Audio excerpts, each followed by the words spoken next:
Right now, we are joined by a very special guest, a guy who knows all about SEC football because spring practice is underway, not only just for the Razorbacks, but for everybody involved in the SEC. So let's go ahead and welcome in our next guest. It is Chris Gordy of the Locked On SEC podcast, as well as Sports Talk 790 down there in Houston. And Gordy, as always, man, appreciate you joining us. How you doing this afternoon?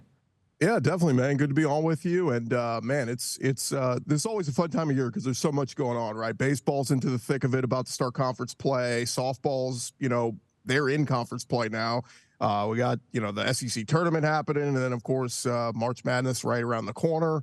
And man, just a busy time of year. And yeah, of course we got every SEC team on the practice field, with Mizzou being the one weirdos that they'll play their spring game this weekend because Eli Drakewitz likes to be weird and do it way earlier than everybody else. But yeah, it's that weird time where everybody's on the practice field this week in the SEC. Missouri, Eli Drinkwitz being weird, never heard of it. Didn't ever think that would exist. I mean, who would have guessed that? But no, I know it's a fun time and people getting revved up for at least a little bit of the spring ball. And I know Razorback fans are, but maybe in different ways. And you had a really great sit-down interview there with Taylen Green, which, fun fact, here at 90 State Sports, the Boss Hog podcast with the offensive lineman from Arkansas actually featured Taylen Green earlier this week, and I know you had a great interview. So just tell us what you got out of him and what you were able to speak with him on, because from all intents and purposes and from what I've heard from him, he's a very well-spoken individual, a great leader, and it seems like he's going to be QB1 when this is all said and done. Yeah, he's a good kid.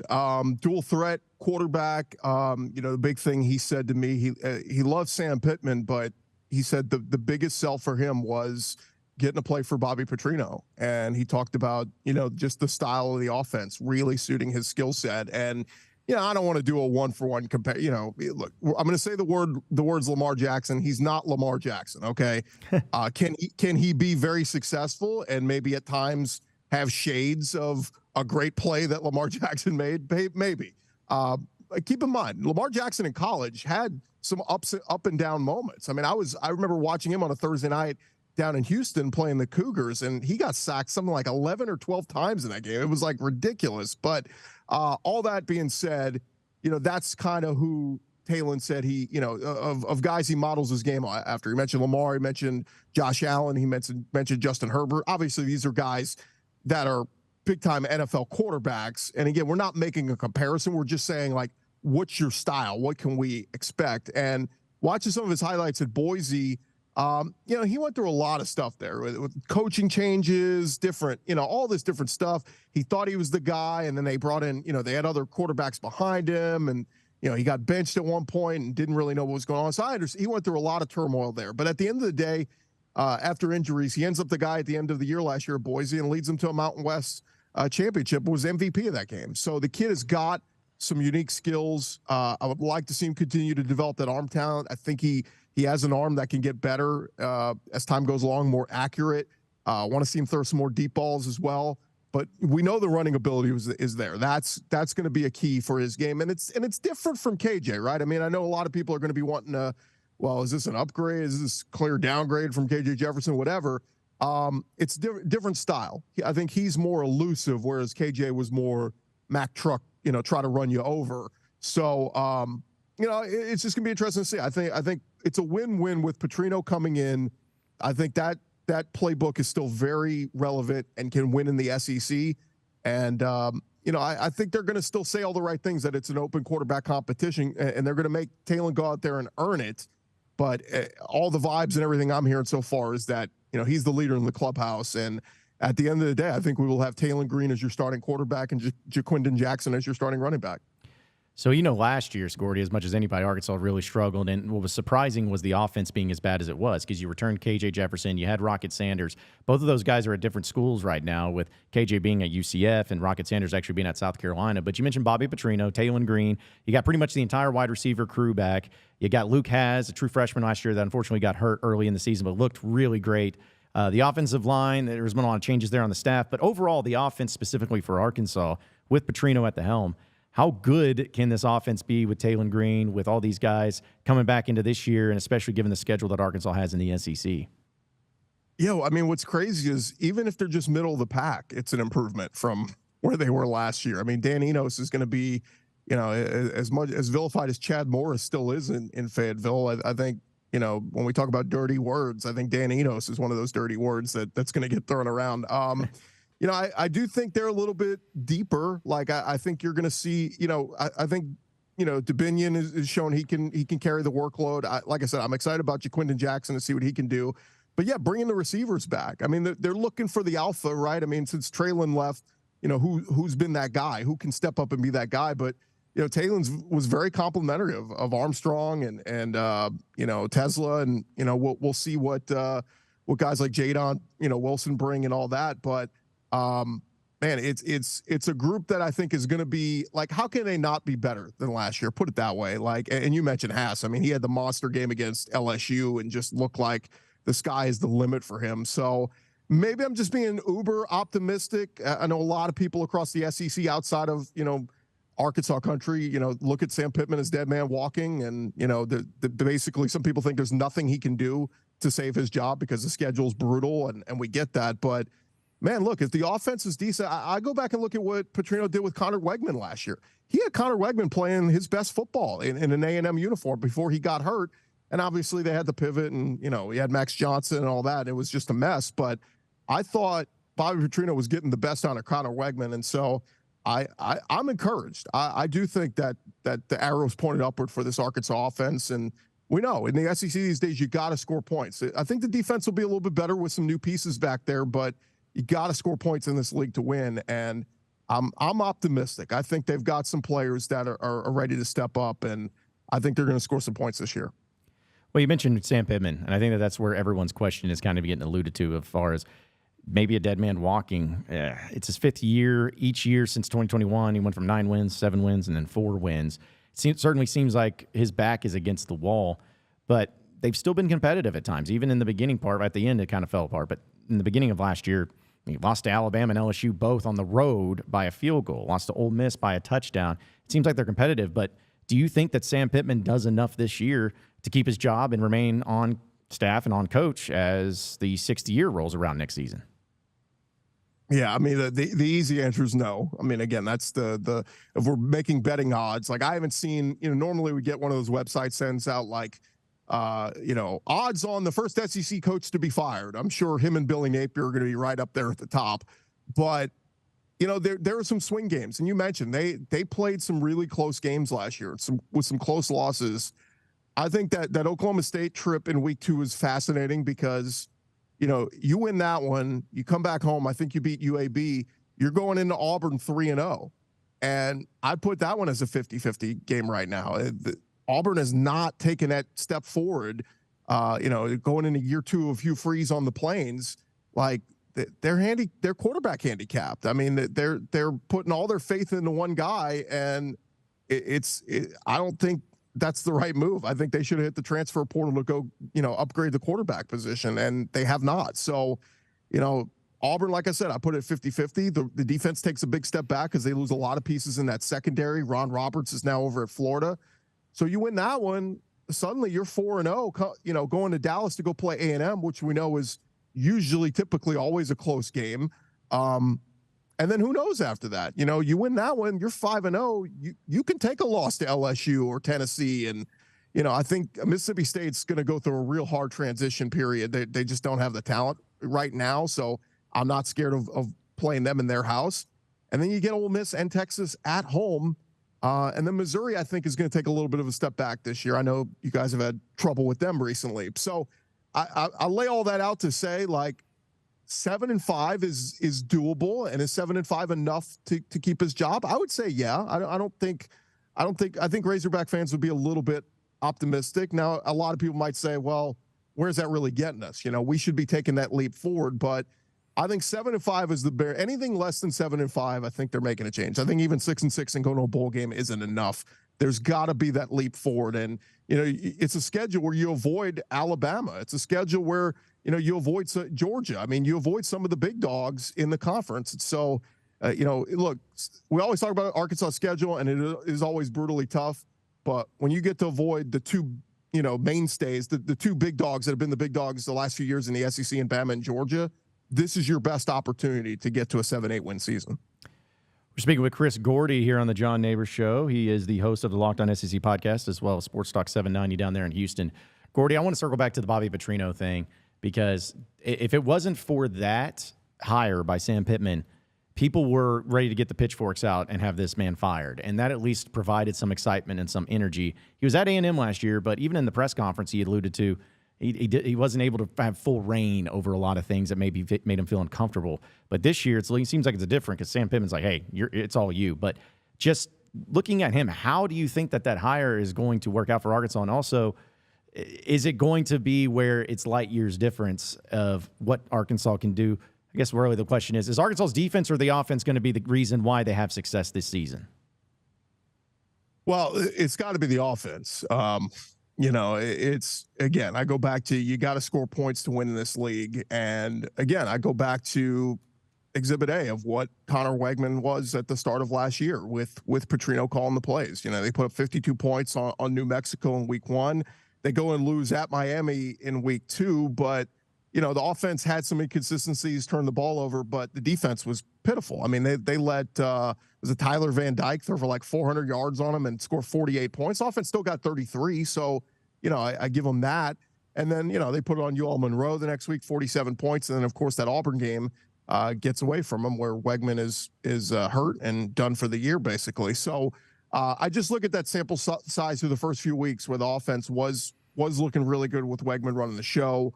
They were still kind of running back by committee last year with A&M. They were still kind of struggling to find that replacement for Devon Achane.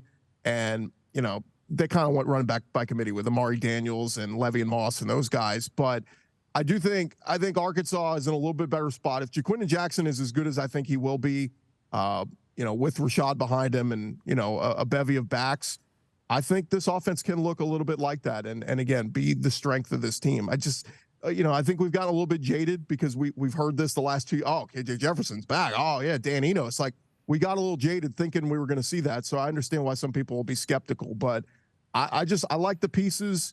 Everything I've heard is that the offensive line is going to be way better. That's obviously been the weak point the last few years, and was supposed to be a strength under Sam Pittman. If you'd asked me when he was hired at Arkansas, I would have told you, well, the one thing you never have to worry about with a Sam Pittman coach team is the O-line's going to be strong. Well, it hasn't been, and it was not last year. But, Carmona, Blackstock, some of these pieces they brought in, I think they can be better. I know Ty Crawford, I had him on the show last year. I know he's been putting in work trying to get better. So we'll see. If the offensive line is holding their own and they're given, and again, with the dual quarterback, it kind of changes everything too. If Jalen Green can roll out and buy time with his feet, you don't have to be perfect every time in pass protection. But if you can run block, open some holes for those backs, yeah, I'm excited to see, man. Again, maybe I'm being way too optimistic here, but I think the Arkansas offense can be the strength of this team and help lead the way. Well, I know that there's not a whole lot to dive into as far as any specifics of it, but it was really interesting. Speaking of the Arkansas offense, you had Jimmy Smith, the running back coach, leave after spring practice day 2. Like he was literally practicing with the team and coaching them in the morning, and then the afternoon he was named the new running backs coach of TCU. Arkansas moved quickly on that. But my question to you, Gordy, is something like that and a move like that, is that bad for stability? Is that a bad look for Arkansas, maybe a bad look for Pittman when you're having one of your best assistant coaches, at least in recruiting and everything, leave after spring practice day 2? Or is it just say sometimes it happens because that's college sports, and when opportunities arise, you have coaches taking them regardless of the timing of them? Yeah, that's where we are right now with college football. I mean, it is.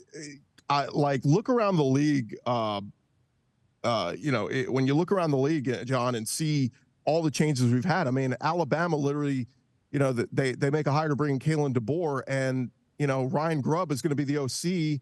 He's on campus talking to boosters and recruiting, doing in-house visits, and then all of a sudden he's going to the Seattle Seahawks. I mean, it has been the wildest offseason for turnover on assistant coaches I think we've ever seen. And I need to do the math, but man, I think somebody said we don't have the same OC or DC in the same position at any SEC school that we had 3 years ago. Like it's been complete upheaval and turnover on every staff. So if that doesn't tell you something right there on how, it's a moving target. And I credit them for, getting Colby Smith in. And obviously he's a guy who knows Petrino very well, and they're going to work in sync together. Again, if we're critiquing the hire, I mean, I think it's, a guy that at least is going to be on the same page as Petrino and doing what they want to do. But yeah, I wouldn't say, it's easy to go, oh, this guy looked at what he had and said, oh, we're going to be fired after this year anyway. Whatever. I just don't put any stock into it. I mean, we just saw, LSU's OC, they win the Heisman Trophy with Jaden Daniels, and he still leaves and jumps ship for Notre Dame. That doesn't mean he doesn't believe in Garrett Nussmeier. It just means he got a better opportunity to get more money. He's closer to home where he's from. So, everybody's got their own reasons for moving on, but I don't put, 10 years ago, yeah, you would have been like, what the hell's going on? Why are we losing all these assistant coaches? But that's where we are now, man. There's no loyalty anywhere. It's about assistant coaches getting paid more.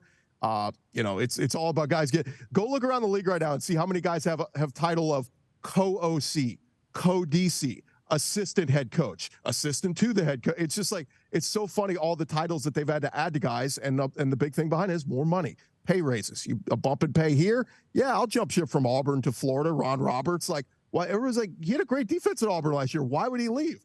Florida, more money, and an added assistant title role over there at Florida. So I don't put much stock in it. But again, if we're looking at Colby Smith, I think it's a great hire, and we'll see how he and Petrino operate. You mentioned the uncertainty and how crazy it is in college football, and you go back to no loyalty being there, which I agree with you. But like, is that good? I mean, loyalty is always a good thing, and I think people are kind of still weary of the future of college football and college sports in general. But a lack of loyalty and everything, I don't know, man. I don't like it, but it's here. It's almost like I don't like it, but I have to embrace it. I don't like it, but it's going to be the way it is. Like, how do you approach this where there is no loyalty and there's a lot of uncertainty and you never know what's going to happen any given time, any given year, any given month?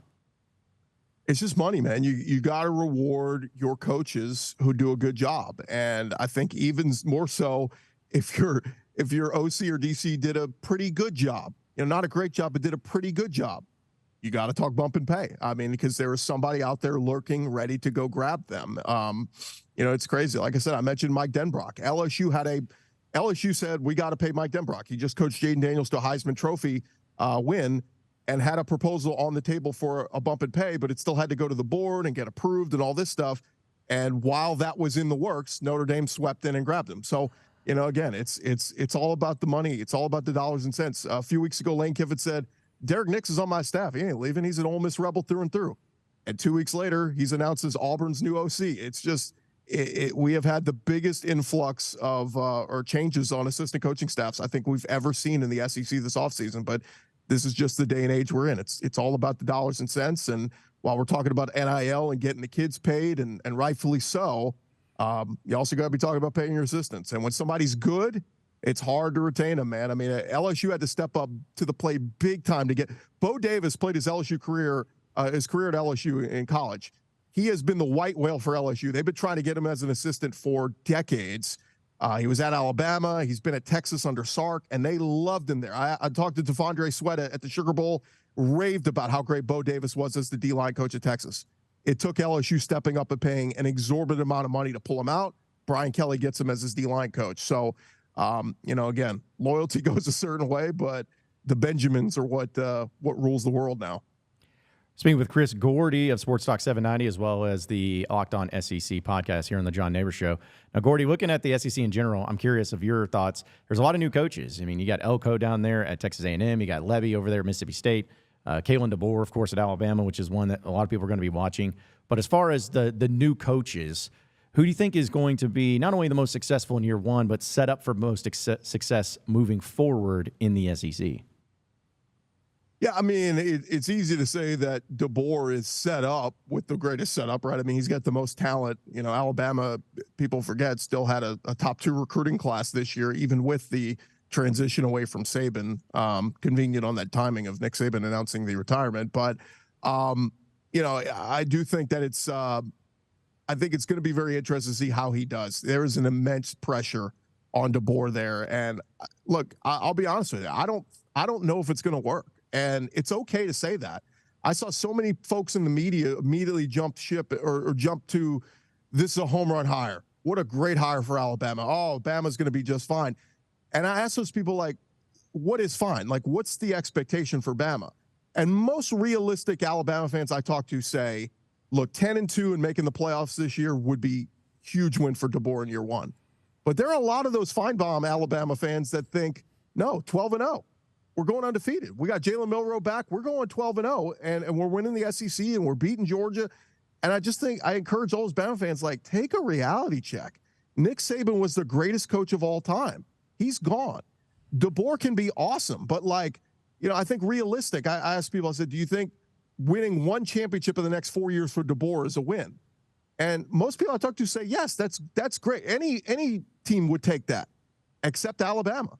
The standard is higher than that. Those fans have been spoiled, and they're like, one championship in 4 years? Hell no. Like, DeBoer should be competing for one every year. And it's just, I just don't think that's realistic with this landscape of college football right now. So, I think DeBoer, like I said, he is the most set up for success among the new head coaches, but I like Elko, man. I think A&M's schedule sets up very well. They've done a tremendous job quietly in the portal. Like, Ole Miss got all the headlines as, you know, Lane Kiffin was the portal king, but there was about a week there where A&M jumped Ole Miss before they added one or two more players, and A&M had the number one transfer portal class at one point. They've addressed a lot of needs, and it's not a lot of household names. It's a lot of guys you probably haven't heard of, but I think, you know, and the Aggies at least have tempered expectations. They're like, look, we know this is going to take time for Elko to build this. That's why we paid Jimbo Fisher a fortune to go away.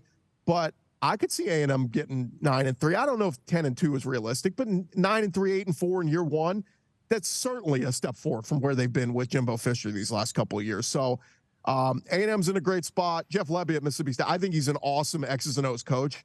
I just think he don't have the dogs, man. You look at that Mississippi State roster, it is depleted.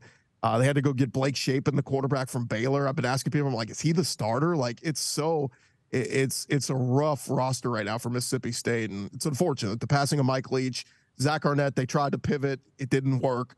So it's going to take him some time there, Jeff Lebby. I've seen Mississippi State, people have got them winning like 2-3 games this year. Like, they think it's just going to be abysmal there. And I don't know, man, I'd have a hard time making a case against it. But again, to answer your question, I think DeBoer is probably in the best spot, but man, he is under the most pressure. I keep saying, if I'm Kalen DeBoer, keep your cell phone off, block out the noise, because they're going to lose a game this year. When they lose that first game, it's incumbent on him to reset the team, get back on track, because if he reads any of those news clippings, it's going to be all, this guy ain't Saban, he sucks. Like, it's going to be brutal. Well, also, too, about the quarterback position, I know you've mentioned a few of the guys and on these teams that have new coaches and whatnot, but I also feel like the SEC, quarterback-wise, I don't know who's going to be the best. I mean, you kind of have some ideas maybe, but there's just a lot of uncertainty at that position and makes the conference in general, especially post Nick Saban, well, yeah, I guess Texas probably will maybe even be picked to win in the SEC because of the quarterback and who they have returning. But everybody else just, I don't know. There's no quarterbacks in this league right now to where I'm like, oh, yeah, these are the guys and these are going to be the ones that win. They may be on Heisman watch. So just the quarterback position in general seems pretty uncertain, too, in this conference. Yeah, we'll start with the knowns. Carson Beck was really awesome last year. Like, I put a sneaky last summer. I put a Heisman future bet on him, and it didn't win. But there was a stretch there where he was playing really well. I'm like, oh, maybe. And then Jayden Daniels put up stupid numbers. I'm like, well, that's out the window. But a lot of people expected Carson Beck to be a Heisman contender. Look, newsflash, Georgia's loaded again, and the schedule sets up pretty well for them. I think Georgia's got a great chance to go undefeated or go 11-1, and they'll be in the playoff. And the whole thing about a three-peat, last year. I mean, God, you lose one game, a close game to Bama in the SEC championship, and you get ousted. Meanwhile, Bama could lose at home to Texas, and yet they still get in just because they beat Georgia in the SEC title game. It's still mind-boggling that Georgia didn't make the playoff last year. They were still one of the 4 best teams in the country. But I think Carson Beck is going to lead that charge. He'll be a Heisman contender. I think Brady Cook at Missouri had an awesome year last year. Can he build off of that? Well, he's got Luther Burden back. They do have to replace Cody Schrader in the backfield. They brought in a couple guys through the transfer portal. We'll see if they can do that. But I think Brady Cook's really good. Obviously Milroe, everybody thinks that in a DeBoer, quarterback-friendly offense that he'll be able to look really good. This is going to be a big test for DeBoer. This is the first time in a couple years he's not going to have Michael Penix, to coach and save his butt. So, but Milroe showed some signs down the stretch last year, winning the SEC championship, played pretty well in the bowl game against Michigan. So He'll be up there. And Jackson Dart's the other big one. I mean, Ole Miss has got the easiest cakewalk schedule I think we've ever seen them have. And even if they lose their 2 toughest games, Ole Miss is going to go 10-2, and they'll either be in Atlanta playing for the SEC title, or they'll just be 10-2 and go on not playing the SEC title, but making the playoff as an at-large team. So Jackson Dart, I think the world is set up for him to just absolutely dominate this year with the pieces they brought in. They bring in Juice Wells. They bring back Trey Harris. They got so many weapons that Lane Kiffin and Ole Miss are going to score a lot of points. And then there's the other ones like can Connor Wegman bounce back healthy and be really good? I think he can. I think Garrett Nussmeier, he's a gunslinger at LSU. He's going to throw for a ton of yards and touchdowns. The problem is he also throws interceptions. So I almost call him Brett Favre-esque. Like, he'll throw for a couple thousand yards and 28 touchdowns, but does he have like 15 interceptions to go with it? I think that's what you're going to get from Nussmeier. Nico Iamaleava was awesome in the bowl game for Tennessee. That was against the best defense of the country in Iowa. So, if that's a precursor of what's to come, he used his legs, showed his dual threat ability. And then don't forget, Graham Mertz at Florida was one of the most accurate quarterbacks in the SEC last year, was leading the conference in completion percentage most of the year, and he's back for Florida, even though everybody thinks they're going to suck. Graham Mertz is a good guy to have back there. You look at Kentucky, they bring in the kid, the backup from Georgia to come in and hopefully be the guy. South Carolina, I've been hearing so much stuff about Lenora Sellers there. Vandy brings in Nate Johnson, transfer from Utah, who I've been hearing is, actually a really good athlete for Vanderbilt to get. And so we go from there, like I said, probably Blake Shapen at Mississippi. It sounded like Taylen Green, of course, at Arkansas. And then, Auburn, I just think sticking with Peyton Thorne is a mistake for Hugh Freeze. They may add a quarterback post-spring practice through the portal, and I really think they should. But, if we're kind of putting tiers, obviously it's Carson Beck, Jackson Dart, Brady Cook and Jalen Milroe all at the top. All right, last one before I let you get out of it real quick. Gordy, why are you wearing a Kentucky shirt? My wife went to Kentucky, so she buys me these, and I put them on. I'm indifferent to them, but when they're playing the NCAA tournament, she makes me put these clothes on. And look, I mean, I'm whatever. If Kentucky wins, they win, great. But how about Calipari, man? Pressure on him. I mean, like, he's been one and done a couple times recently in the tournament. Like, if he doesn't go far this year, there's be some real tough, awkward conversations in that behind the scenes, because he's got that lifetime contract. But when he decides to hang it up, he'll transition into like front office booster role kind of thing. But look, I'm indifferent to Kentucky. I like Mark Stoops. He's an awesome guy. Again, Cal, if he wins or loses, I'm indifferent. But it's the wife. She went there. Well, Gordy, as always, man, we appreciate you. You can catch him on the Locked On SEC podcast as well as Sports Talk 790. Appreciate you, man, so much, and enjoy the rest of spring practice, man. We'll be catching up with you. Thanks, John, and congrats on the whole Natty State, man, thing. You guys are killing it over there.